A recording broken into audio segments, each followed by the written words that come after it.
king, or the fact that while Arik Sharon is very famous, he is completely unknown, says I think a lot about what I've been saying here.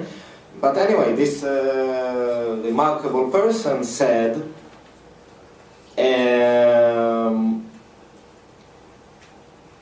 that the day 500 of Israel's finest will refuse, the government will have to, the earth will shake. The government will have to take us seriously. And he's been calling for conscientious objection since '67, this person. My grandfather was Professor Mati Peled. Probably some of you had the chance to meet him when he was doing this kind of talks 10, 20 and 30 years ago. Was calling for conscientious objection since 1982, since the engagement in Lebanon, which is when it started. Movements like Yesh Gvul and others have been promoting conscientious objection since then, throughout the first Intifada and onward. And somewhere this was the goal, this was the objective. We believed, like, you know, the myth of the Great Strike, or I don't know, all kind of this pseudo political religious beliefs, that there is this number, that we'll reach it and things will change. And it seemed plausible, because in Israel nothing was worse than not serving in the military.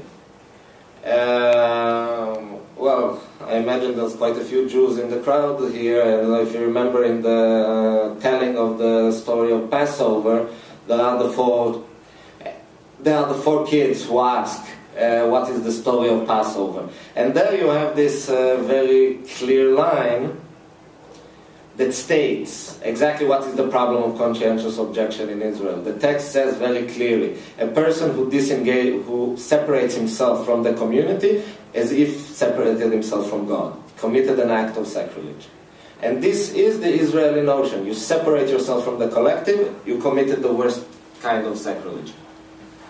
And we lived in the notion, I remember when I started being active in combatants, in Courage to Refuse, that this is a monumental event when Courage to Refuse was created. Because 52 people signed the initial declaration.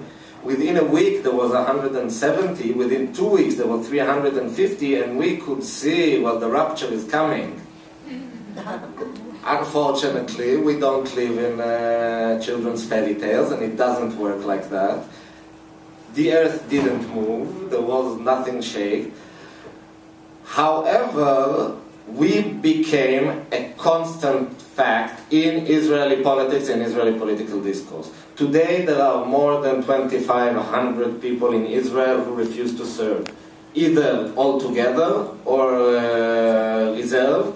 But in the different organizations, we count more than 2,500. Now, I know that this is a very big number. Not big enough, but it is a very big number. We are present in many places.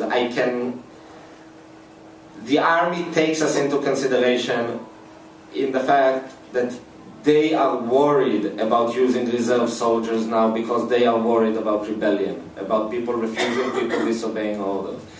In the same document that you quoted before, Dov Weissglass, Sharon's consigliere, was saying that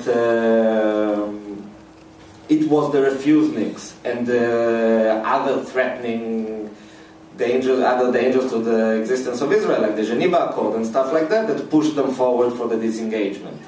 Now, we became an existing fact in Israeli discourse.